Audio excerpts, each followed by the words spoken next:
Greetings, Poe fans. Welcome back to our interview time.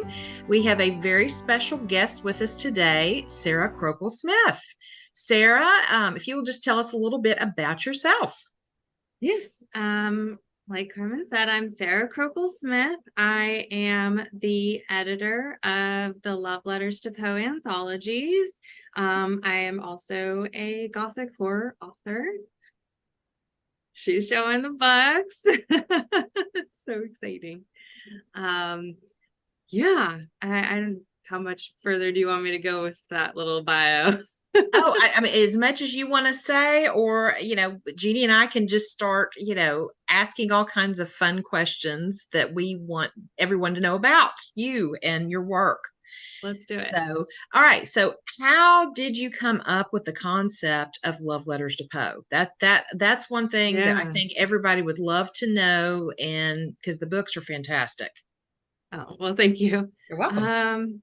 That is a deep pull because that is from, I would say, probably the haze of just having had a baby and the beginning of the pandemic. Okay. Okay. So I must have lost my mind a little bit there. I actually, a little bit of a deep dive here. I had drafted a fictional book with Poe as a character, which has Nice. been in the drawer for a while now. And I had this idea about starting a magazine around Poe. I Okay. thought, like, oh, if I'm writing about Poe, it'd be good to bring like people in.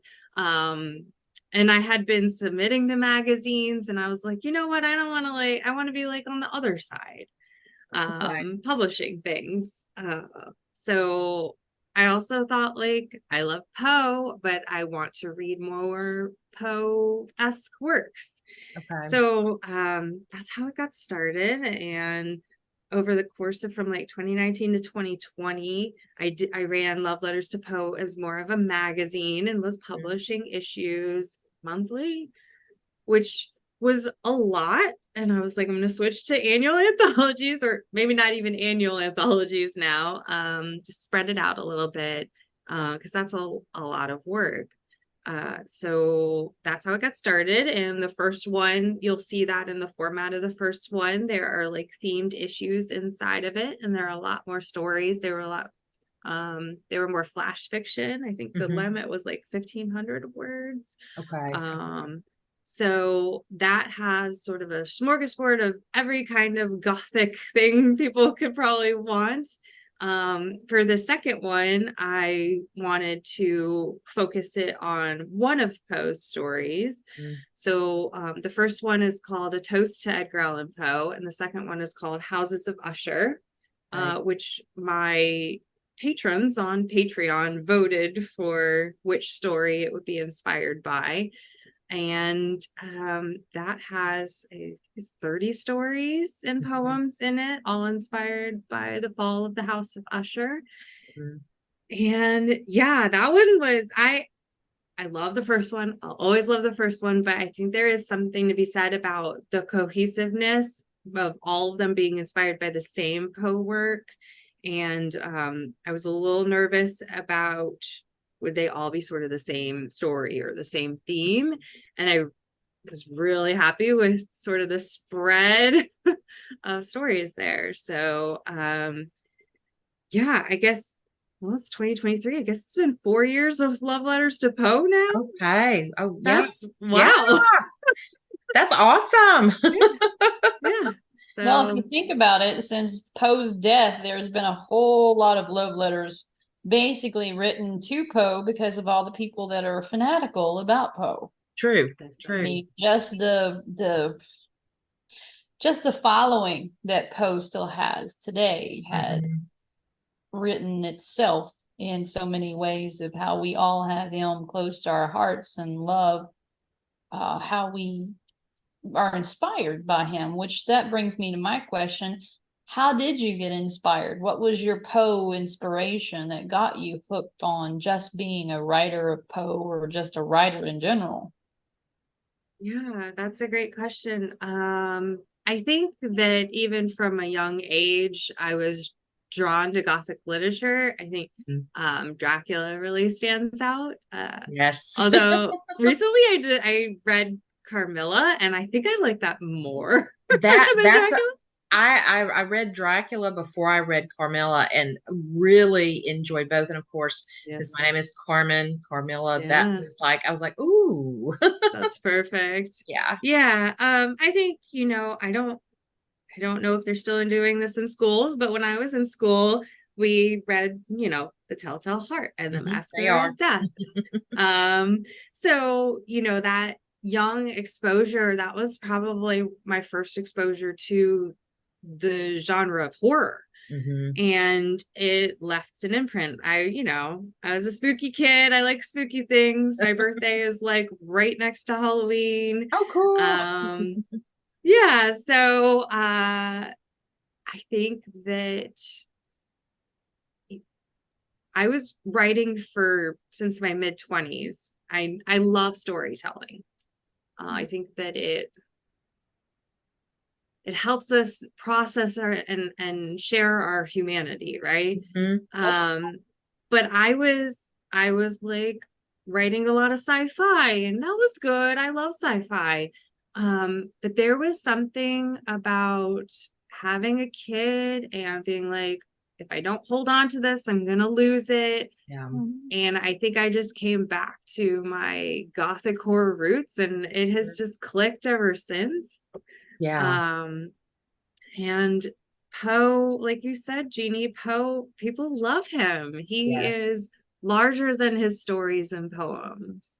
So that's why I picked to focus on him for this aspect. Definitely larger.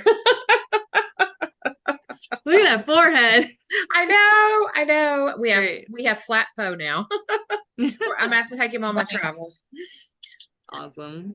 So kind of to also thinking about, how Love Letters to Poe got started. So initially, you had the first one, A Toast to Edgar Allan Poe. So did you really have an idea of how many anthologies you really wanted to create, or is it that that one was successful? It's won a Saturday Visitor Award, so so exciting. That's my cue, right? Yes, It's the medal. The wonderful, beautiful medal.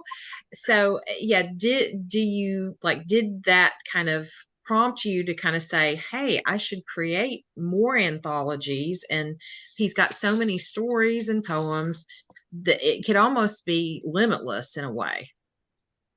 It really could. And I've been thinking a lot about that with the third one on the horizon. Wow. Yeah. I am open to not having this mapped out forever, right? I started off as a magazine. I was like, that was great, but I want to evolve. I evolved to an anthology, and that seems to be working really well. Anthologies are a ton of work. I know a lot of people seem to pump them out. It takes me time. Absolutely. And I thought, okay, after this first one, it went well. The award is great. That doesn't always translate to sales. Sales are okay. It's good. Yeah. But there's a business side to consider of things. I love doing Houses of Usher, but after that, I was pretty wiped out. I think some people who follow Love Letters to Poe know I was like, I'm uncertain about doing more for all sorts of reasons. But I ultimately felt like I wanted a third one. I at least want a trio to round it out. And we're taking a little different approach to this one with doing the Kickstarter and things like that to help with various things. Obviously, being able to pay the authors well, because I think that that's important, and recoup the cost of just producing, right? Which I have reduced quite a bit. Bulk is paying the authors, just to be transparent about that. And I don't know that I'm going to be like, that I'm gonna be like, I got to do one every year, Yeah, right? Because I want all of us to enjoy this process. absolutely. Right. But you are right about, like, there's so many. I'd love to do the Cask of Amontillado and you know, one of the poems, and at least there are so many stories that I think would be a delight to do an anthology for. So Absolutely. Yeah. I got the rest of my life, right? You There's no do. rush. You totally do. So Plenty of yeah, time. There's plenty of time. Yeah. right. Oh gosh, yeah.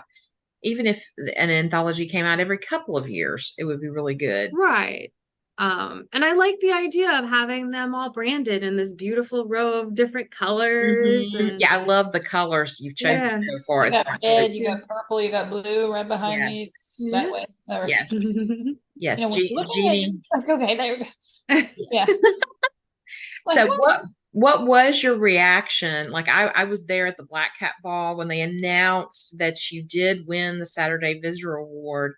Like what was your anticipation before they announced your name and everything? Like I mean, obviously I was really excited to be nominated. I think it's just an honor to be nominated, right? I was like, absolutely. this is great if I win, you know, but obviously, you know, I think there's always something in your heart, like, but I still want to win.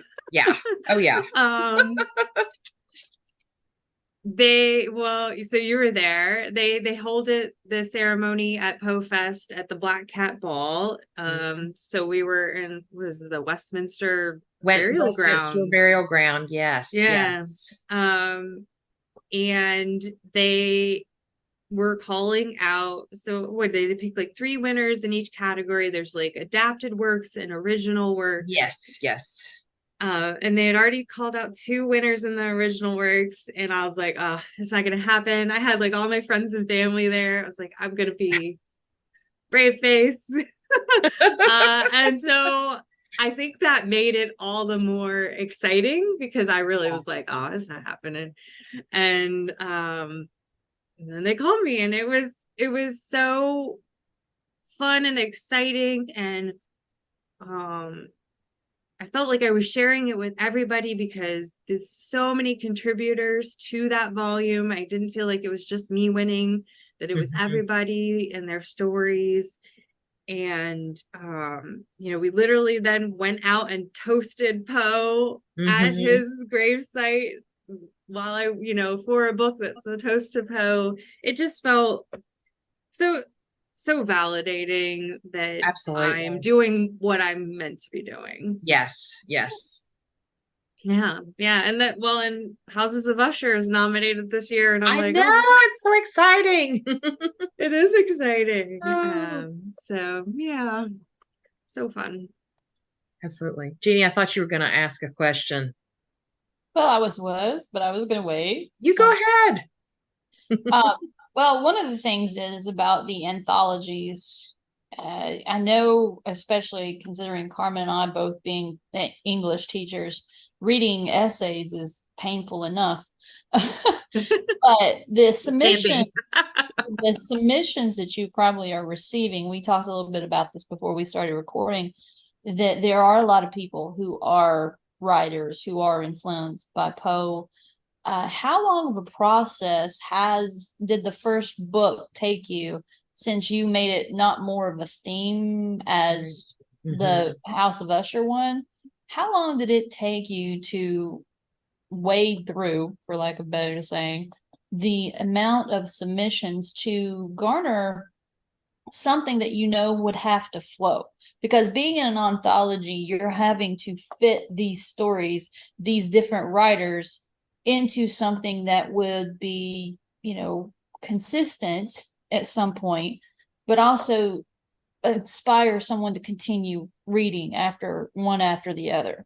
So I guess what I'm asking you is, what was your process for all the submissions, and what did you kind of look for when you were choosing these works? Not so much who you chose, but why you chose them. Right.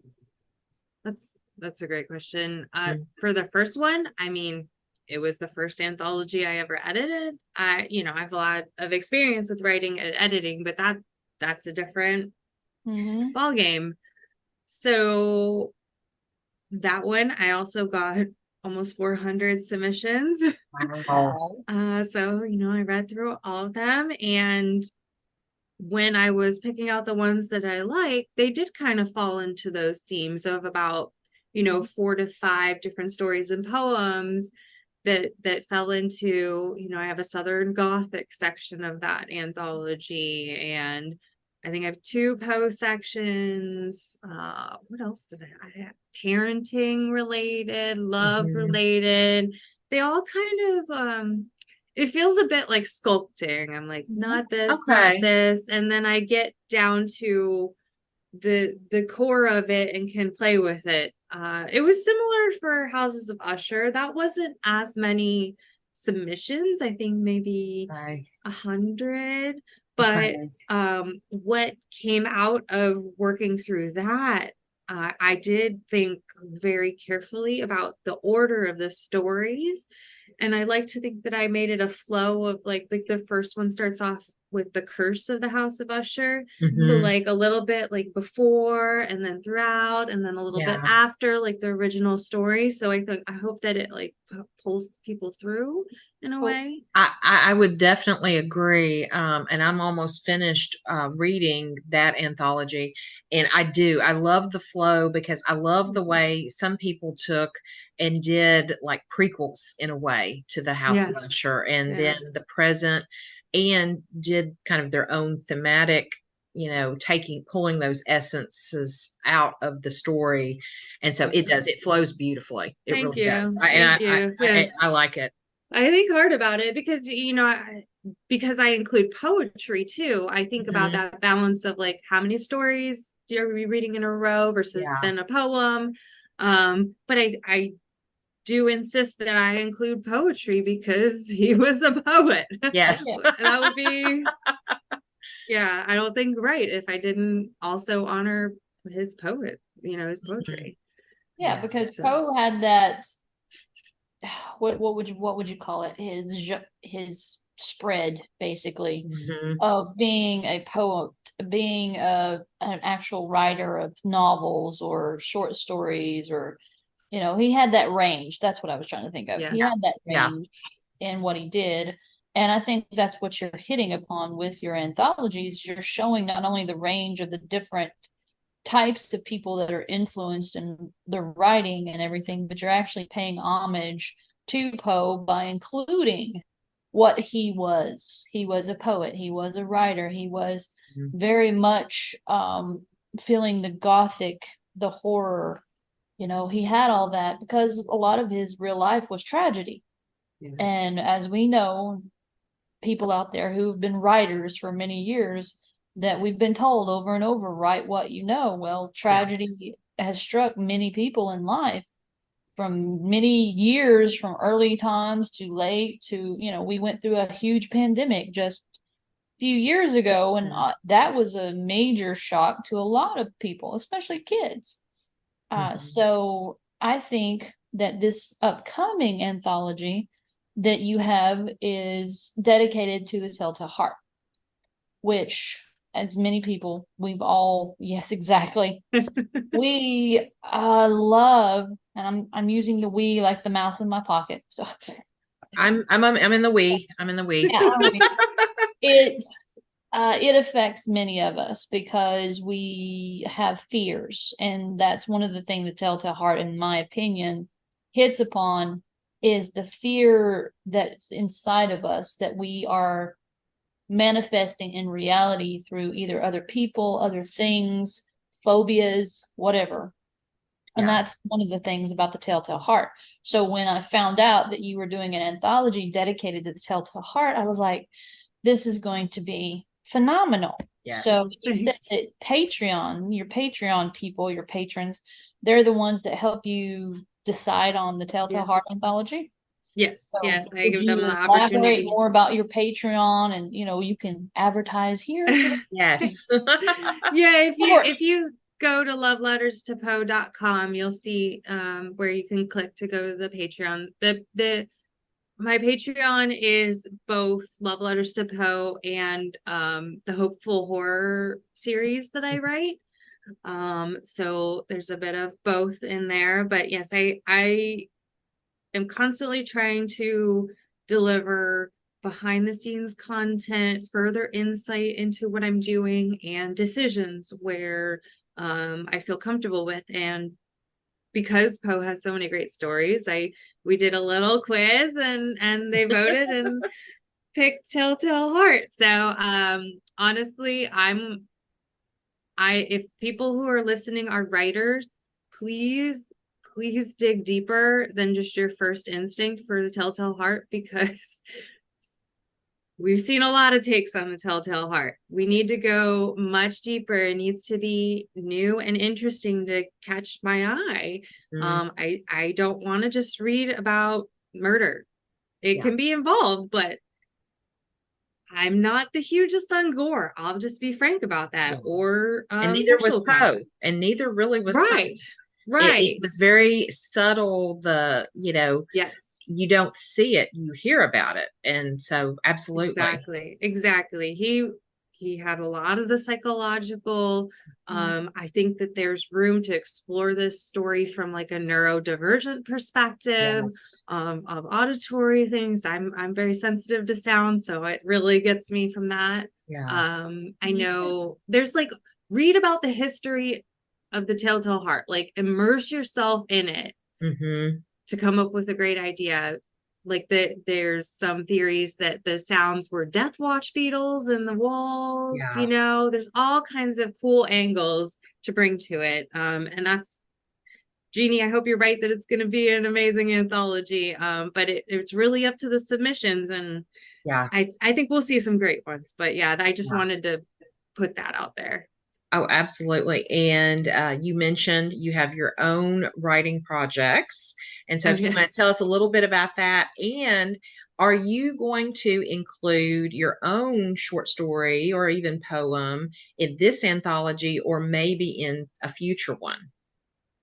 That's a good question. It's funny, I wonder if some reasons I started Love Letters to Poe because it's easier to talk about other people's works than your own. Because I just got a little shy there. Yeah. Jeanie. It is. I mean, it's easy to promote and to write or look at someone else's and be able to say, oh, this is great. Oh, this needs this. But to look at your own and to put your own self out there for other people to read, it's like you're bearing your soul for others. Yes, absolutely. I don't know if I want that or not. So. Well, obviously, I mean, some part of being a writer is that part, like it's my vulnerability, but then some part is a good fair bit of ego that you want people to read. So okay, well, I will share. I have two novels. I'm going to show, it's a little glossy there, but The Haunting of Orchard Hill was my first one. I write what I call hopeful horror. This is the Hopeful Horror series. And they are standalone novels. So the other one is The Haunting of Willow Creek. They are, a lot of my gothic horror writing right now is characterized with like heavy atmosphere and folklore from nature and ghosts. Those are like the big things. And then an uplifting ending. I'm not saying everybody's going to be okay, but I'm not going to kill the dog. I'm not going to hurt the baby. Those kind of things. I mean, some people just want to know that. I like horror where I don't feel depressed at the end. There is a time and place for that. But so those are the stories I write. And this first one was actually that post-baby time. I was either watching my son or working, and I didn't have any time to just sit and write. So I actually, for Orchard Hill, dictated it while pushing my son in his stroller. And so you'll see in the book, there is a 1-year-old. So as far as like, Nothing wrong with that. Yes. It's special, and I dedicated it to my son. That's wonderful. Yeah, it's special to me in that time period. But So that's my projects that I'm working on. And as far as whether I'll include a story in the collection, I have hesitated because of that. I don't know, like, do I deserve to put my own work in there, which is kind of silly? We'll see. I think there's also some thoughts in the back of my head, like, if I write a story, will someone say, oh, well, my submission was like that or something? Yeah, And drama, I just want to avoid drama. absolutely. But I do have plans. Whenever I have free time. Yes. I have I mentioned I drafted a book with Poe as a character of himself, kind of, in Okay. the story. And I have a series in mind for that it's kind of, I like books that are within books. So it's Yeah. like the heroine goes into the stories. So like the first novel, she was gonna go into Poe's stories with Poe as like a guide. Oh, fun. So Oh, down the road, I do have plans to write things that are Poe related, I Oh, guess is what I'm that'll be saying. cool. That'll Yeah, be really cool. thanks. that just immediately threw me into Dante's Inferno. Talking Mm, about Virgil the poet leading in the Dante's Inferno and having Poe being one of the poets that leading the characters in the story. I'm like, oh yeah, see, I love when you can check that connection in my head sometimes. Oh, yeah. I'm yeah. inspired with when people say things or read things, and it makes the illusion, not illusion, the allusion Yes. to other Yes. things. Yeah. So All right, Jeannie, you're teaching. I can't help it. We're I know. I'm just. talking about the literature and the classics. It just Oh, I know. my heart. Okay. Oh, I Well, know. we I can't do the help same but dive thing. into that, right? I mean, Exactly, Yes. and then why? that's I love bringing, and this is one of the things that I always have a problem with, and then I think the pandemic really hurt, not helped to some extent, because I am very much technologically, I love technology and stuff. I love it as a tool. I love how having like Kindle Unlimited, the Amazon, Mhm. the online books now and everything. But it's some aspect of it, it's like people are the new age, I guess we could say. Mhm. They're not getting the classics that Mm, needs to be. No, And they're that's really? one not. of the things, and that's one of the reasons why I think this anthology is really good, and we could get it out to a lot of maybe the younger generation, the newer Yeah. generation, to help them understand that there was a person that kind of started this Yeah. and kind of kick them into going back, because Poe was very much about loving to allude to Yes. previous writers, Charles Dickens, Shakespeare. Mm. Even though he was not a fan of Shakespeare, there are some allusions in his works that are to Shakespeare. Yes. And Just even liberal stabbing. Washington Irving, as I was doing Yes. some research for our episode, we're going to record here very soon. So, Mhm. yeah. Oh, And wow. another thing with your anthologies, your writers are very much paying homage to Poe, being Yes. influenced by Poe. Yeah. And not just you being the editor. And yes, I understand you're at a double-edged sword about wanting to put your own work into it, Hmm. having to face maybe the drama of someone saying, oh, wait, that was, that's idea was mine that I submitted. And so, sometimes you do want to stay away from drama, Yeah. especially Yeah. some drama. Woo, Yeah. too much. Just in case. It is funny you mention younger people with these works and with being familiar with it. When I went and spoke at the Richmond Museum, I Mhm. had like my little table set up, and this young woman, she must have been a teenager, came Hmm. up, and she was like, so she came there to see me and was excited about me and the anthologies. I was just blown away. I was That's blown away. awesome. I was like, wow, it's nice to get out there and see Mhm. that people do appreciate these Yeah. works. So Yeah. Absolutely. Yeah, because teaching, I teach freshmen, and I forget, something came up about Poe. I can't remember exactly what it was. It was this week. And we were mentioning some of the stories. And I think it was, because I used a quote from, what did I do? Telltale Heart. And they were looking at parallelism, and we were talking about Poe's long sentences and how they were all grammatically correct, even though they seem like they run on forever.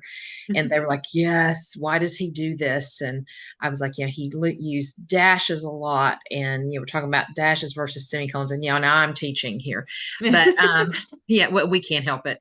Yeah. But the kids were like, what are we going to read this year? I said, well, I'm keeping it a secret because I like to surprise you, but we are reading Poe. I said, we don't read as much Poe as like previous curriculum that, we had. But I said, next year you're going to read Fall of the House of Usher and probably some other things. And they're like, oh, that's one we haven't read. And so then they started talking about all the ones they read in middle school, and they just, the lightening of the faces and the glowing of when they're talking about Poe is just, it just like, oh, it just, I wish I could just teach a whole Poe class, because I mean, it would be amazing. But not just the horror, but all the other science fiction and everything else. So Yeah, for sure. And my thing of it is if you don't read something, how are you going to know whether you like it or not? yeah. That's one of the problems I have with most readers in some areas, especially the young area. And I understand. I mean, I used to be, way back in the day, I used to be one of those to where I was very, well, one of my best friends calls me a literature snob, which I'm like, yeah, okay. You are.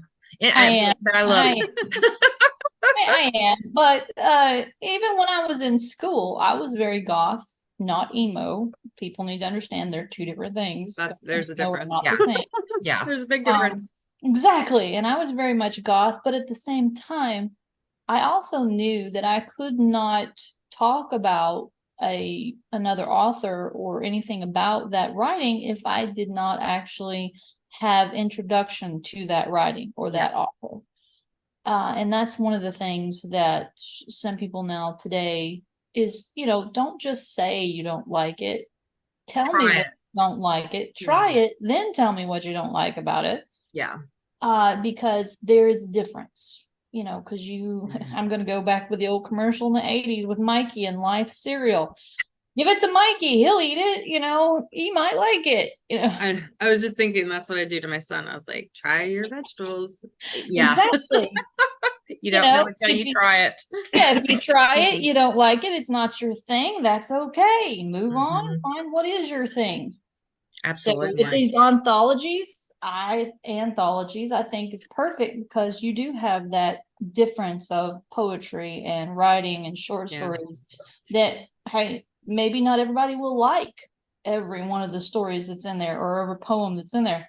Yeah. But they have a choice. They can move on. They can, see it, move on and say, oh, well, that's not one of my things, but just move on. Yeah. And the really nice thing too is I love how at the end of each either poem or story, it's all of the information about the author, a little blurb about them, contact information, and any other Poe notes that they added in the story. I love all that. It just, you do? Okay, good. Yeah. It just, because, as I'm reading, I pick up on those things. And then it's like at the end, it's like confirmation. It's great. Yeah. And personalization, because yes. you're getting to know the person and the Poe behind the story. Yeah. So that helps solidify another notch in it. So yeah. So kind of we're kind of coming to the point of talking about the actual Kickstarter. So fill us in about the Kickstarter and for everybody out there to understand how that works. That's a big ask there. No, it's just Kickstarter's really blossomed. So if people don't know what a Kickstarter is, go to Kickstarter.com and start looking around. Yes. It's not a charity. It's not really a fundraiser. It's more of a way for people to offer a creative product and have people I don't think Kickstarter likes to say pre-order, but we can say it off here. It's Okay. basically you're pre-ordering that. So the first two anthologies exist. The third one is being, will be created. So people are ordering that book in advance of it coming out. The Kickstarter allows me to have those funds in advance to help, pay the authors, things like that. There are reasons to do a Kickstarter versus just sort of what I've done in the past of like publishing on Amazon. Well, the books are now, at least the ebooks are now wide across retailers. I'm not just gonna keep going with only Amazon as part of this too. But the Kickstarter also allows me to create products that they're still print on demand, but they're a bit higher quality. So if you order like the hardcover from Amazon, it's good quality, but you don't get some of the fancy things. So I did have a sample printed up of the company that I'm going to use. It now has the Saturday visitor badge on there as the winner. But you'll see that it has a nice dust jacket on here that's been amped up a little bit. And then I'll take the dust jacket off so you can see the book now, and it has in gold letters. That's beautiful. So, and I think I made this one red. I think I'm going to make the Usher one purple and the other one blue. I think I can do that. Okay.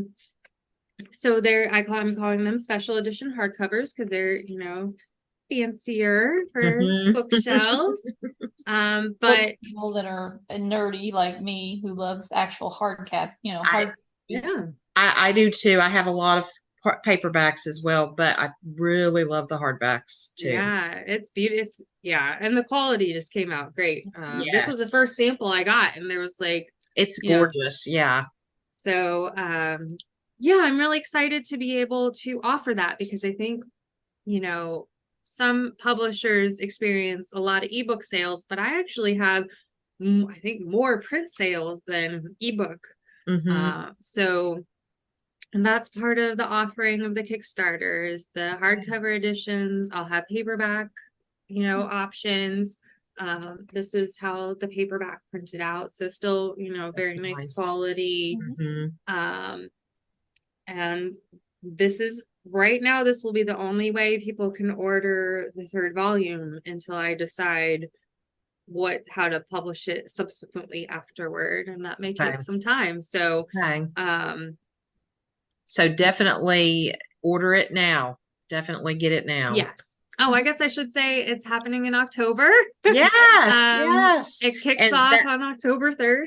Yes, and that was our next thing is let's talk about the event, the launch party, which is right behind Jeanie. Yes, if I can figure out which side I am. Okay, there we go. Yes. There, the launch party for the anthology. It goes along with the Kickstarter, which, by the way, when you said Kickstarter, the metaphor automatically kicks into my head because my family are motorcycle people, that a Kickstarter is what you actually use to crank the engine. So that's why this Kickstarter, it's cranking up the engine for that third anthology, which we're going to launch on October the 3rd for our all-day technological convention, basically. Yes. We're going to start at 12:30 p.m. Eastern, right? Or is that Central? Eastern. 12:30 Eastern, yes, because it's 11:30 Central, because we're in Central now. Yes, and then till 8 o'clock Eastern that evening. So it's an all-day affair, or love affair with Poe. It will be on our YouTube channel. So we are lucky enough to be the host. Thank you, Sarah. So excited. I'm lucky enough that you want to be the host and team up with me on this. Oh yeah, we're so excited. I was thrilled, when you contacted us about this. And there's all the guests that are going to be with us. It's going to be amazing. Yes. Because there's previous authors that were in first and the second, or one of the two, or both? I think both A.A. Rubin and Renee Cromley were in both anthologies with A.A. Rubin with his poetry and Renee with her story. So And then we've got other wonderful, renditions. We have Poe movies that are going to be joining us. And of course, we're going to have different areas. It's like having the convention without having to, actually go out and schmooze in person with some people. Yeah, you stay in one spot and schmooze. Yeah. In one spot and smooze. Yeah, and I was going to share, share my screen real quickly and show our schedule. Right. Yeah, I mean, it's going to be a fun day. Like, I encourage anyone who just wants to have fun with Poe stuff. You all are going to do Poe trivia. We've got dramatic readings. Oh, there it is. Yes. Yeah, we're a tarot panel, right? Yes, and I think they're gonna just from the emails within the three of them that we were included on, just what they're going to talk about. I think it's going to be really fascinating and fun. Yes, definitely. Yeah. And then let's see, and then I think Poe movies, while we are going to talk with them, they did their short of Telltale Heart. We'll probably play the movie because it's about 19 minutes. That way people can kind of really get excited about, more about Telltale Heart. Yeah. And then let's see, Jason Markiewicz is going to do a reading of the Telltale Heart. Yes. And then Chris is going to talk about Telltale Heart and some things from the Poe Museum in Richmond. Yeah, if people don't know, Chris Sepner is the Poe knowledge guy. He is the Poe curator at the Richmond Museum. So I can't wait to hear what he's going to say. I can't either. And my husband and I watch the Curator's Crypt on weekends, like while we're drinking coffee in the morning. And the other day, we're a little bit behind the current ones that are coming out, but he had one where, he's grabbed people's pictures online of the cats that watch him and things like that. And he actually grabbed 2 pictures of my cat Poe watching him, because when Chris is talking, Poe will come up and watch him. He's like obsessed. Aww. And I was like, oh my gosh, Poe is on the Curator's Crypt. That's it was just awesome. Funny. Yeah. So anyway, that's awesome. But get your Poe skills, your knowledge of Poe sharpened, because Jeanie and I are going to do a 30-minute session of trivia. So can you do show notes for this podcast? I think so. Yes, okay. It does. I throw some of those links in there for people. Yes, absolutely. So just wanted to share out the schedule, the roadmap, as Jeanie called it. Yep. Yeah, it's awesome. Yes. Roadmap success. Yes. I don't think, did we say we're going to be raffling away various books throughout? That's what I was going to bring up next. Yes, thank you for bringing that up. Yes. So that will be another thing. And then for trivia, Jeanie and I are creating a special digital bookmark that for winners of questions. So then you can print your bookmark, and then when you get your hard or soft copy of Love Letters to Poe, you'll have a bookmark for your book. So yes. Well, I'm so excited for the launch party and for the Kickstarter. Yes. Being able to share these works with people and get excited about them, talk about Poe and Telltale Heart. I mean, what's better than that? I know. It's just, it's going to be awesome. And October 3rd is also the day that Poe was found, and we're going to do a special toast for that. He didn't die until October 7th, but he was found that day right by Gunner's Hall. So yeah. Lots of speculation about what happened. Oh yes, all the things. That's a whole genre in of itself. It totally is. The tragic life of Poe, how it ended. So yes, even though there's 3 different versions. So could you imagine if he? I don't know. Would we still be talking about him if he didn't have such a mysterious death? But you never know. I mean, there's always something mysterious. I mean, think about it. Most artists who painted and everything never got their true recognition until it was posthumously. Yeah. I mean, Van Gogh, I think he only sold one painting while he was alive. Yeah. And it That was was it. only like, I think it was Well, only like for $25. So I Yeah, mean, oh my it's God. kind of, yeah. Well, then I and- feel like I'm winning life then. exactly. It's amazing how you have to think about it. Most true artists that we see of today that are so famous, like Mona Lisa painting and, you know, Leonardo da Vinci, he was more than just a painter. He was a sculptor. He was a scientist. He was more than just an artist. But many of the true things in his life that he's known for didn't come until it was posthumously. yeah. So, and I think that's what helped the Edgar Allan Poe, especially when his arch nemesis was the one that ended up posting or publishing his works and getting all of the glory while the rest of Poe's family got to suffer for it. So, but It's, you know, Yeah. it's just one of those things. yeah, It's absolutely. good to have the accolades and the recognition when you're alive to enjoy them. So I think Poe would be, he could be time traveling. He could have saw what was going to happen. He could be still around. You never know. Yeah, that's true. That's true. He could be stuck in time somewhere.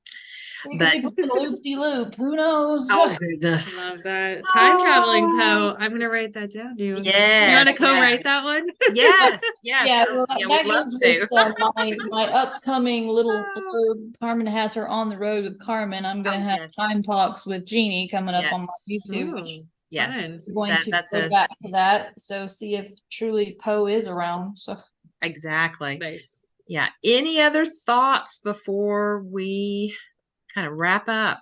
yep. Sarah, it's all on you.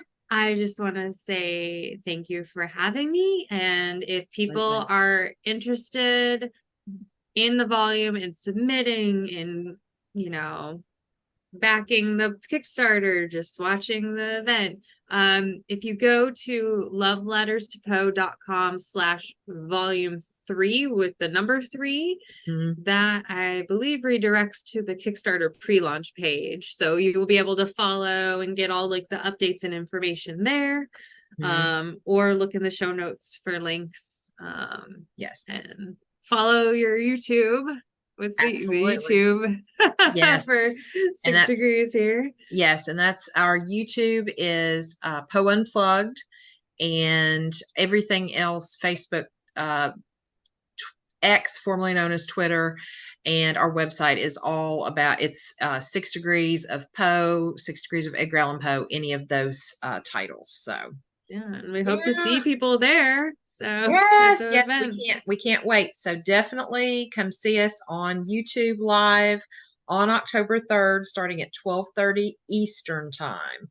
And so convert your time if you're not sure if you're on a different coast or timeline, wherever you are in the world. So, all right. Well, Sarah, thank you so much for joining us. And Jeanie, I think she is taking a quick break. I'm not sure. So for everything, for everybody out there that love Poe, thank you so much for supporting us, for supporting Sarah, and just keeping Poe alive forevermore. So we are Poe out, and we will see you in October.